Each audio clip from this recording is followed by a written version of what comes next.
इधर आए, मज़े की बात बताऊं आपको, आपको पता ही नहीं लगा, इंडिया ने, अभी मैं देख रहा था बैनुल अक़वामी ज़राए अबलाग पे, 40 लाख 4 मिलियन डोजेस उस वैक्सीन के जो ऑक्सफोर्ड यूनिवर्सिटी में बन के तैयार हुई है वो बना ली है। नहीं पता आपको? चलो मैंने बता दिया। दूसरी चीज़, यहाँ मामला ख़त्म नहीं होता, उसकी करोड़ डोजेस तैयार की जा रही हैं जो जल्द से जल्द हिंदुस्तान में तैयार कर ली जाएंगी। एंड गेस व्हाट, ये जितना जो हम अपने डिस्को डांस कर रहे हैं ना कि हम जनाब वो जो है इंडिया हमारा दुश्मन है, ये वो, अगर कल को ये डोजेस हमें इंडिया से मंगवानी पड़ गई तो नहीं, मैं बता रहा, देखो मैं फैक्ट बात बताता हूं, किसी को पता नहीं होती बातें। यहां पे हर आदमी आता है वो बस काइट फ्लाइंग, क्योंकि लोगों को पता नहीं चलता ना, ज़राए अबलाग तो देखते नहीं, बैनुल अक़वामी एंकरों को अंग्रेजी तो आती नहीं। आपने देखा वो एक हमारे बड़े मशहूर एंकर एनालिस्ट हैं, उन्होंने अमेरिकी रियासतों की ऐसी टांगें तोड़ी, यकीन करें जॉर्ज वॉशिंगटन कब्र में हिल गया। तो बेसिकली बात ये, हम जो वैक्सीन की कल बात कर रहे हैं, बहुत ज़्यादा इस पर गुफ्तगू हुई कल, वो वैक्सीन हम अमेरिका से मांग रहे हैं, वो पहले अपने लोगों को लगाएंगे। भाई आप ही बोलते हो ना पाकिस्तान फर्स्ट, मैं पाकिस्तान में, मैं क्लियर बात बता दूं, मेरे लिए अल्लाह फर्स्ट,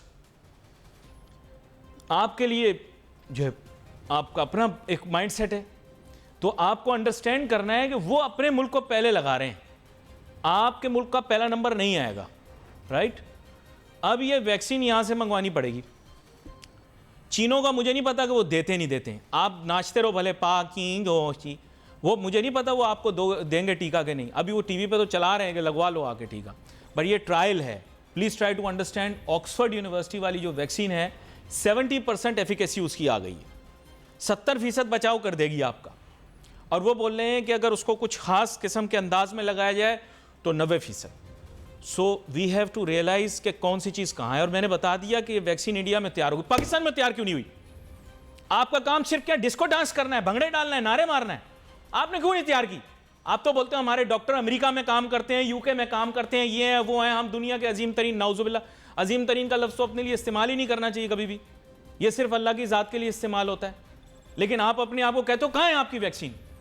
25 करोड़ आपकी आबादी होने वाली है, 2% का काम आपको आता नहीं है, जगह जगह आपने यूनिवर्सिटियां बनाई नहीं है, वैक्सीन आप तैयार कर नहीं पाए हो। फिर आप लोग कहते हो कि ये एंकर आता है टेढ़ा मेढ़ा, खट्टा, दिमाग खराब, सुबह में पता नहीं करेले खा के आता है हमारे साथ आके बदतमीजी करता है। You should be ashamed of your self. 25 crore आपकी आबादी है, इतना डॉक्टर आपने पैदा किया और जगह जगह मेडिकल यूनिवर्सिटी बनाई है, बच्चों को जूते मार मार के पूरी रात पढ़ाते हो, पता नहीं क्या पढ़ाते हो, 2% की तालीम, ना वैक्सीन बनती है, ना उनसे कोई इजाद होती है। You should be ashamed of your self.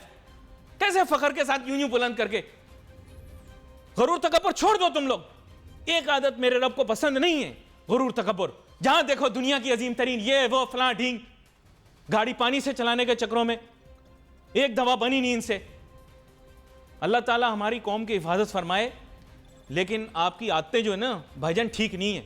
हाँ, आप ही की बात कर रहा हूं, ऐसे दूसरों की तरफ देख रहे हैं।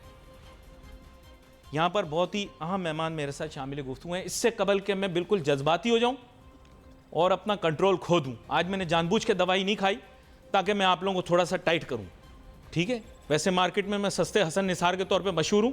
एक छोटी सी ब्रेक लेते हैं, ब्रेक के बाद वापस आते हैं, अतीक मीर साहब के साथ गुफ्तगू करेंगे कि ताजर क्यों नहीं मान रहे कि मार्केटें बंद करनी टाइम के ऊपर, और इन लोगों को चाहिए कि मगरिब के टाइम के ऊपर बंद कर दें, फजर के टाइम पे खोल लें, आखिर इनको क्या एतराज़ है।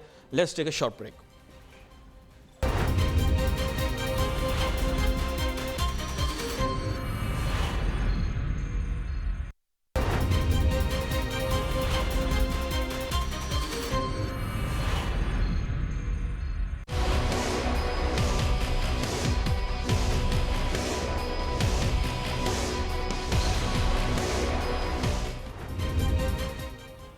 असल में मुबाहिसा और मुनाजरे का मज़ा तभी आता है जब दोनों स्टेक होल्डर आमने सामने बैठे।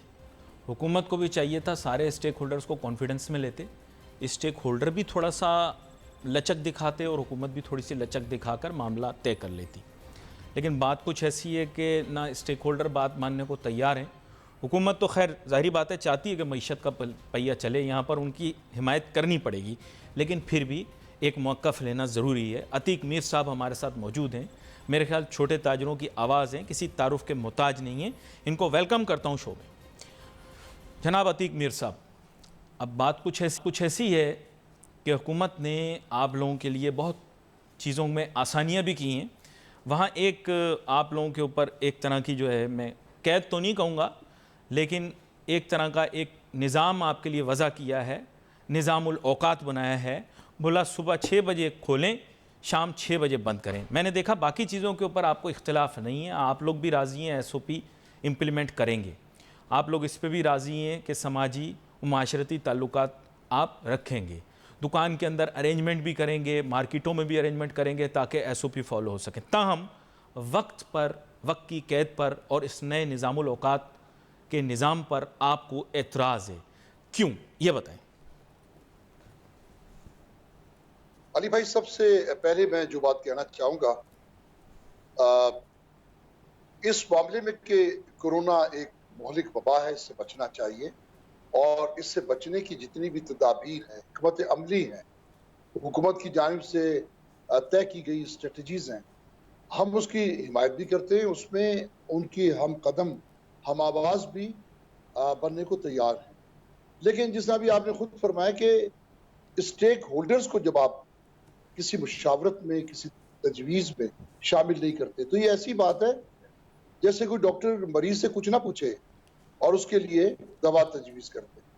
तो वो मरज़ कोई नहीं समझेगा तो बेहतर दवा कैसे तजवीज़ कर सकेगा।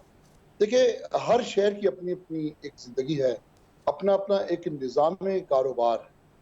मैं कराची के हवाले से बात करूँगा क्योंकि मैं कराची में तिजारत करता हूँ, कराची के ताजरों के मिजाज को समझता हूँ, कराची की तिजारती सरगर्मियों के मिजाज को जानता हूँ।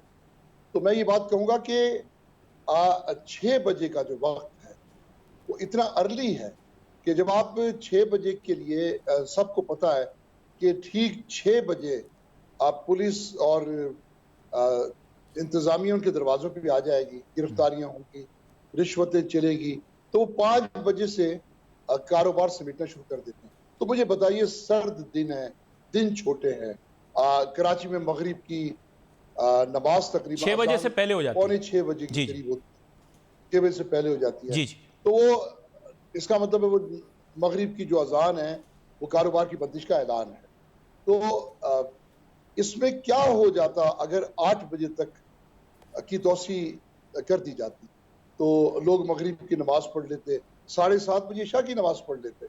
तो देखिए, इसमें तकरीबन आधे से पौना घंटा, 6 और 8 के बीच में आज से पौना घंटा नमाजों में चला जाता। तो ये एक बेहतर तजवीज़ थी, बजाय इसके कि आपने 6 बजे की बंदिश का ऐलान किया। और फिर अली भाई, एक तखसीस की बात है, एक इम्तियाज की बात। कराची के लोग पहले ही इस बात का रोना रोते हैं कि उनके साथ हर मामले में फर्क रखा जाता है, उनमें तफरीक बरती जाती है। सारे मुल्क में देखें, जो ऐलान हुआ वफाक की जानिब से वो ये था कि जो राइज वक्त है, जो सिलसिला चल रहा है कोरोना के सिलसिले में, कि 10 बजे का निज़ामुल औकात तब्दील नहीं होगा। सारे मुल्क ने कल 10 बजे तक कारोबार किया। कराची की मार्केटें 6 बजे बंद हो गई, कुछ को सील कर दिया गया इस बिना पे कि वो 6 के बाद भी खुली थी। तो ये रश की वजह से ज्यादा तो बंद किया, रश की वजह से हुआ मेरे ख्याल, SOP फॉलो ना करने की वजह से, लेकिन वक्त का भी होगा, ऐसी बात नहीं है। देखें, वो एक अलग बात है, लेकिन मेरा मकसद ये है कि 6 बजे की बंदिश सिंध के लिए क्यों, ये सिंध हुकूमत का फैसला नहीं, मैं अच्छा अतीक मीर साहब, आपको पता है मैं आपकी बड़ी इज्जत करता हूँ, रिस्पेक्ट करता हूँ, हमारे कारोबार को तबाह है। नहीं, मैं आपकी बड़ी रिस्पेक्ट करता हूँ, इज्जत करता हूँ, और मैं इसमें एक गुजारिश आपसे करना चाहता हूँ। देखिए, इसमें अगर माशरा अपनी इस्लाह कर ले तो कोई बुराई नहीं, आप भी जल्दी सुबह जाग जाते हैं, मुझे पता है इस बात का, ठीक है, और लोग भी बहुत सारे ताजिर ऐसे हैं जो सुबह वक्त पर जाग जाते हैं, लेकिन फिर वो घर पर 4-5 घंटे सर्फ करके फिर मार्केट आते हैं। तो क्या बुरा अगर थोड़ा कराची वाले भी वक्त की पाबंदी शुरू कर दें। मैं तो ज़्यादातर मतलब अपनी समझेंगे कराची में ही रहा हूँ, लेकिन पंजाब के अंदर तो सुबह में हमारी मार्केटें खुल जाया करती थी। 8 बजे जाकर हम आराम से शॉपिंग वगैरह शुरू कर देते थे। चलो ठीक है, अब तो पंजाब में भी रिवायत थोड़ी तब्दील हो गई, लोग थोड़ा ताख़ीर से अब खोलते हैं, लेकिन इसमें क्या ऐब है, बुराई है? सुबह अगर 6 ना खोल सकें, 8 बजे दुकानें खोल लें तो क्या बुराई? मेरी राय है, आप इसके बारे में क्या कहते हैं? बंद होने के वक्त पे बाद में बात करते हैं, खोलने के वक्त पे बात कर लें सर पहले। मैं आपकी बात से इख्तिलाफ नहीं करूंगा, इसलिए कि अलग सुबह उठना और जल्द कारोबार समेट के घर आ जाना, ये जैसे मैं खुद पंजाब से ताल्लुक रखता हूँ, मैं देखता हूँ वहां पर छोटे शहरों का कल्चर। हाँ। लेकिन अब क्या किया जाए अली भाई, एक कल्चर बन गया। खरीदार भी इस बात को पसंद करता है कि वो दोपहर के औकात में घर से हांडी रोटी से फारिग होकर बच्चों को बच्चे स्कूल से वापस आ जाते हैं, फिर खरीदार मार्केटों में अब तो बच्चे स्कूल ही नहीं जाएंगे, ना दिन को सोने देंगे ना रात को सोने देंगे, तो माँ बाप तो पूरा दिन वैसे ही जागे हुए हैं। मैं ऐसे ही मुज़ाहिका खेज़ अंदाज में आपको बता रहा हूँ, लेकिन अब बच्चे स्कूल नहीं जाएंगे, अब तो पूरा दिन बैठकर माँ बाप को जगाए रखेंगे और इतने कार्टून देखेंगे कि अब उनको हर कोई कार्टून ही दिखेगा। ये मैं वैसे आपको बता रहा हूँ, लेकिन अब ये मेरा ख्याल मुज़ाहिका खेज़ अंदाज में बात कर रहा हूँ, ये वाली स्कूल वाली बात जो आपने की। जी हाँ, लेकिन एक कल्चर की तब्दीली में एक वक्त लगता है। कल्चर रातों रात बिगड़ता भी नहीं है और रातों रात बनता भी नहीं। भाई एक मैं अतीक मीर साहब आपके सामने एक बात रखता हूँ, मैं चलें आज मेरा और आपका छोटा सा मुबाहिसा हो जाए। खान साहब भी तो सुबह जल्दी जाग जाते हैं ना, खान साहब सुबह जल्दी जाग जाते हैं, कसरत भी करते हैं, फिर उसके बाद अपने काम पे चले जाते हैं। अब एक जो हमारे मुल्क का कौमी लीडर है, अगर उसने भी एक रिवायत मतलब ये रखी है तो हम भी उस रिवायत को फॉलो कर लें। ये भी एक मुल्क के अंदर एक और अच्छी आदत हो तो आहिस्ता आहिस्ता, जैसे आप बोल रहे हैं कि माशरा एक दिन में नहीं बदलेगा, हमारा समाज एक दिन में नहीं बदल सकता, लेकिन बदलने में क्या बुराई? अगर कराची शहर के अंदर भी दोपहर में शादियां शुरू हो जाएं, छोटी शादियां हो और बाहर हो तो कितना अच्छा हो। इसी तरह कारोबार के अंदर भी अगर सुबह सुबह काम शुरू हो जाए तो क्या बुराई? मैं आपको थोड़ा सा डाइवर्ट कर रहा हूं, लेकिन फैक्ट आपके सामने स्टेट कर रहा हूं, क्योंकि आप आवाम के आदमी हैं। तो अगर दोपहर में शादियां शुरू हो जाएं, दोपहर में ही सारी तकरीबात हो जाएं, रोशनी रोशनी में बाहर सारा काम हो जाए, क्या बुराई है? क्या कहते हैं आप? मैं अपनी जिंदगी को शेयर करता हूँ आपके साथ, नाज़रीन के साथ। मैं जिंदगी को जितना एंजॉय करता हूँ, सुबह फजर के वक्त उठकर, बिल्कुल फजर की नमाज के बाद, फिर उसके बाद चहलकदमी, और फिर उसके बाद मैं जो तवानाई महसूस करता हूँ, मैं हर एक से कहता हूँ कि वो कहते हैं ना कि काफिले में सुबह के एक शोर है, यानी गाफिल हम चले सोता है क्या।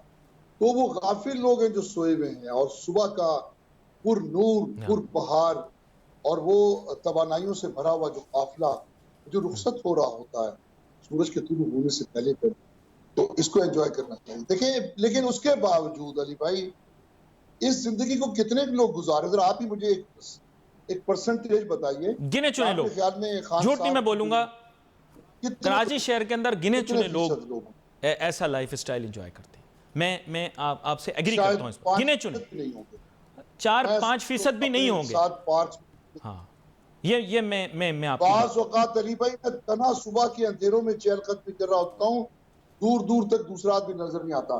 तो इसमें क्या शरह होगी? 5% भी नहीं है। तो इस 5% को 50 या 60% पे लाने के लिए कितना वक्त दरकार होगा? यकीनन ये एक बेहतरीन अमल है, इसमें कोई दो राय हो नहीं सकती। आपका फरमाना बजा है। तो एक छोटी सी ब्रेक लेते हैं, वापस आते हैं, फिर इसके दरमियान की बात करते हैं, ताकि कोई ना कोई मामला वज़ा हो जाए। प्रोग्राम देखा जाता है, उन हलकों में देखा जाता है जो दुनियावी तौर पर हमारे यहाँ फैसले करते हैं, तो इसलिए वापस आएंगे तो वो लोग भी देखते रहें, गुफ्तगू करते हैं। Let's take short break.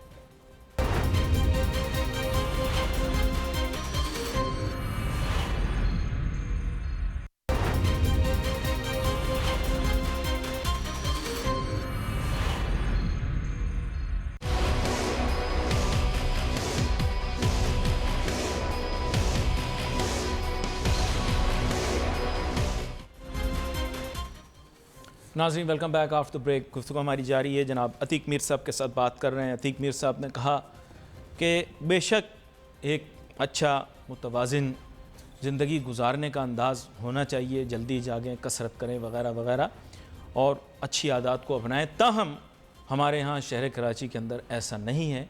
ऐसा लाइफस्टाइल एंजॉय करने वाले उन्होंने कहा 4 या 5% लोग होंगे, शायद इससे भी कम हो। और सच बात यह है कि लोग जल्दी जाकर मार्केटें खोलने के अंदर 1-1.5 महीने के अंदर तो उन्हें ज़हनी तौर पर तैयार नहीं किया जा सकता।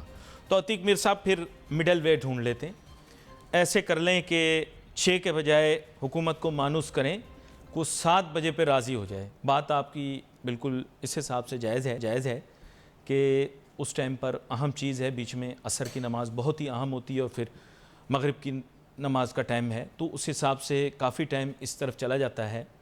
तो अगर हुकूमत इस चीज़ पर आपके साथ इत्तेफाक कर लेती है कि इसको 7 बजे तक बढ़ा दें, तो मेरे ख्याल ना आपकी ना, जैसे कारोबार के अंदर कहते हैं, ना आपकी ना हमारी दरमियान की बात आप एग्री कर जाएंगे अगर हुकूमत वाले अभी सुन रहे हों? जी देखिए, अगर असर से लेकर जी मगरिब तक आप जी तो असर की नमाज तकरीबन 4:30 बजे जी और इशा की नमाज ओके 7:30 बजे, ये 3 घंटे में ये 3 नमाजें हो जाए तो यकीनन इसमें एक मुनासिब माकूल वक्त इसमें सर्फ होता है। तो 7 बजे भी चले अगर होता है जी तो देखिए सर्द मौसम है, रात में देखिए जब ठंडी हवा चलती है, वो कहते हैं ना कि कोयटा चल पड़ा है, जी जी एक आवाज आती है और उसके बाद फिर गलियां बाजार सुनसान हो जाते हैं। तो वैसे भी 7 बजे से मार्केट लोग समेटना शुरू करते हैं। ठीक तो एक गैर एलानिया तौर पर ये एक औकात बन जाएगा, लेकिन 6 बजे की बंदिश इतना अर्ली है और उसके बाद फिर उसका पुलिस का दंदनाना, उसके बाद फिर मजिस्ट्रेट्स का आ जाना, चालान जुर्माने, कमाया कुछ नहीं है, खाया पिया कुछ नहीं, गिलास तोड़ा 20 रुपए, तो ये सारे दिन में ये एक टेंशन रहती है। लेकिन एक अली भाई अच्छी बात भी मैं आपको बताता हूँ जी जी बता कि देखें पिछली लहर जो कोरोना की थी उसमें एक बहुत बड़ा तबका था जो मैं जैसे देखता था 50 लोगों में मुश्किल से 1 या 2 लोगों ने मास्क लगाया हुआ। अब कम से कम 50 में मैं देखता हूँ कि 10 लोगों के चेहरों पे मास्क है। जी जी तो एक रुझान तो चल पड़ा है, लोगों की रुझान सोच में तो आ गया है। और दूसरी बात, ये ज्यादा खतरनाक लहर बताई जाती है, जी यकीनन होगी भी। तो मौसम की वजह से एक तो दरअसल अतीक मीर ये साहब ज़्यादा कंसर्न है मौसम की वजह से ना। इस दफ़ा ऐसा है कि अगर सर्दी का मौसम, वैसे ये लोग कहते हैं कि इसका सीज़न से कोई ताल्लुक़ नहीं है, ताहम वबा फैलने के लिए इस मौसम के अंदर ज़्यादा मामला ख़राब होने की तवक्को है, इसीलिए वो चाह रहे हैं कि सर्दियाँ खैर-ओ-आफ़ियत से गुज़र जाएँ। अब ये जनवरी की तारीख दी है, ये मैं आपको सही से ही बता रहा हूँ, हुकूमत ने तो ज़ाहिर बात नज़रसानी की बात की है, लेकिन आप ज़हनी तौर पर तैयार हो जाएं कि अप्रैल तक ये मामला चलता रहेगा। और अगर वैक्सीन आ जाती है, जो कि आ गई है, और वैक्सीन अगर मार्केट में आ जाती है जिसमें रूस साख्ता वैक्सीन भी है, बरतानवी साख्ता वैक्सीन भी है, अमेरिका की 2 हैं, और इसमें ये जहाँ तक मैंने सुना है एक अमेरिका की मॉडर्ना है, एक अमेरिका की फाइज़र है। तो इस हिसाब से अगर देखा जाए तो वैक्सीन अगर पाकिस्तान आ जाती है तो बेहतर, लेकिन पहले मैं आपको बता दूं ज़हनी तौर पर ताजिर तैयार हो जाएं, ये अप्रैल तक सीन चल सकता है। क्या आप लोग ज़हनी तौर पर तैयार हैं अप्रैल तक के लिए? देखिए, अगर एहतियात के साथ सिलसिला चलता है और एक सिस्टम बन जाता है, देखिए जब कौमी बहरान होता है तो सबको मिलके उससे निजात की कोशिश करनी चाहिए। हम कभी नहीं कह सकते कि हुकूमत चाहे तो कोरोना खत्म हो सकता है, हम तो इसमें कोई पार्टिसिपेट नहीं करेंगे, ऐसा नहीं है। अभी देखें, एक तबका जिस मुल्क में अब भी ऐसे ये कहता है कि कोरोना एक अफसाना है, कोरोना एक मफरूजा है, ये एक मसनूई बहरान है। तो मुझे बताइए, मैं आज की तारीख तक लोगों को कायल करने की कोशिश करता हूँ, ऐसा नहीं है। वो जो लाशें लोग उठा रहे हैं कोरोना की बीमारी में, तो कुछ तो है, ये कैसी बात आप लोग करती हैं? तो ये सबब है। देखें, पिछली दफा जब कोरोना पाकिस्तान में कमी वाक़ हुई तो वो कमी खुद वो तिब्बी माहिरीन भी परेशान है कि इतनी गफलतों के बावजूद कोरोना ने शर्म खा ली, लेकिन लोगों ने एहतियात नहीं की। तो ये क्या हो गया? यानी आज तक किसी आप माहिर तिब से पूछें, आप तो अक्सर मेहमान बुलाते रहते हैं, उनकी भी समझ से बाहर है कि ये कैसे हो गया। तो एक ही जुमला सबकी जुबान पर आता है, अल्लाह ने पाकिस्तान पर रहम फरमाया, अल्लाह ने करम किया कि हमारी गफलतों के बावजूद इसकी रोकथाम हो गई है, इसमें कमी वाक़ई। लेकिन हर मर्तबा ये ऐसा सोचना ये मुनासिब नहीं है। बेशक इस वक्त सारी दुनिया नहीं, लेकिन आप ज़हनी तौर पर तैयार हैं, तैयारी है। मैं आपको बता रहा हूं, मैं हुकूमत की तरह नहीं बोलूंगा बात कि जी जनवरी में नज़रसानी करेंगे।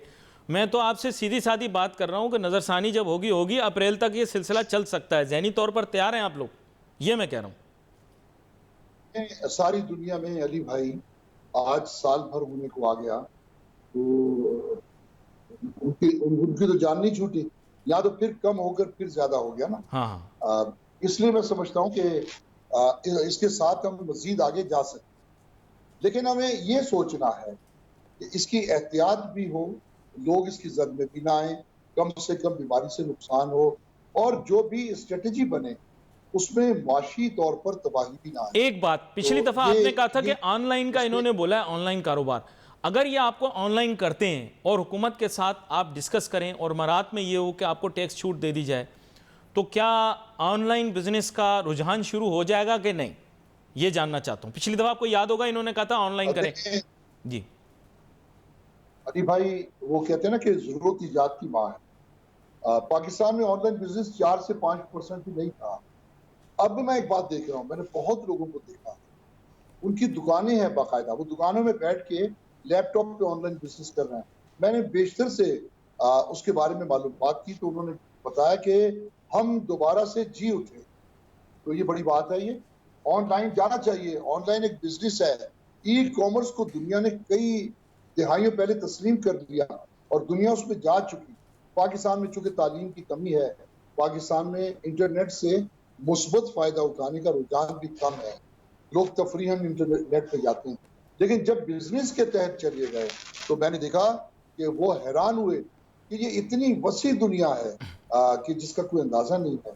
आज आप देखें फेसबुक पे, देखें आप बहुत सारी वेबसाइट्स देखें, दुनिया पाकिस्तान की बहुत सी कंपनियां, बहुत से इदारे, बहुत से प्राइवेट इदारे वो ऑनलाइन आ चुके हैं और वो बहुत मुतमईन होकर कारोबार कर रहे हैं। इसलिए कि ऑनलाइन देखें, आपसे एक क्लिक में राब्ता हो जाता है। एक क्लिक में मैं पूछ लेता हूँ ये इस चीज का मयार क्या है, इस चीज का, इसका साइज क्या है, इसकी कीमत क्या है, इसकी मजीद वेराइटीज क्या हैं। तो अब तो देखें, जिस तरह हम एक रिमोट के बगैर आप टीवी के सामने बैठ ही नहीं सकते आज की दुनिया में, तो इसी तरीके से अब जिन लोगों को ऑनलाइन की इफादियत का पता चल गया, वो दूसरे बिजनेस पे उनका इतना इंसार नहीं है। मैं, आप मेरे साथ चले तो मैं आपको बहुत से मॉल्स में ले चलूंगा, मैं आपके साथ इस मौजूद के ऊपर मजीद बात करूंगा। आज मेरे पास वक्त थोड़ा कम है, लेकिन आगे आने वाले दिनों के अंदर मैं इस पर मजीद आपके साथ गुफ्तगू कि इसमें क्या क्या किया जा सकता है, क्योंकि हुकूमत अभी देख रही होगी प्रोग्राम, बड़े गौर से देखती हैं, कह रहे मसला बयान ना करें बल्कि साथ साथ तजावीज़ भी दें। तो अगली दफ़ा आएंगे तो तजावीज़ देंगे कि किस तरह से आप ताजिर और सनतकारों की मदद कर सकते हैं। ऑनलाइन बिजनेस तो होगा, नोटू लेने का कोई तरीका भी तो बनाओ, और ये मोबाइल कंपनियों के ज़रिए पैसे मंगवाना ये लगता तो आसान है, लेकिन ऑनलाइन ही रखें ना ये सिस्टम, तो कितना अच्छा रहे। तो अगली दफ़ा आएंगे तो तजावीज़ पर बात करेंगे, क्योंकि तजावीज़ बहुत ज़रूरी हैं कि अब काम इसको आगे लेकर कैसे चलना है। यहाँ पर नाज़रीन हमारे प्रोग्राम का वक्त ख़त्म हुआ चाहता है, लेकिन मैं हमेशा कहता हूँ वी आर थिंक टैंक। हम फेसबुक के ऊपर आपके पैगामात के मुंतज़िर हैं। अली नासिर हमारी टीम को इजाज़त दीजिए। अल्लाह हाफ़िज़।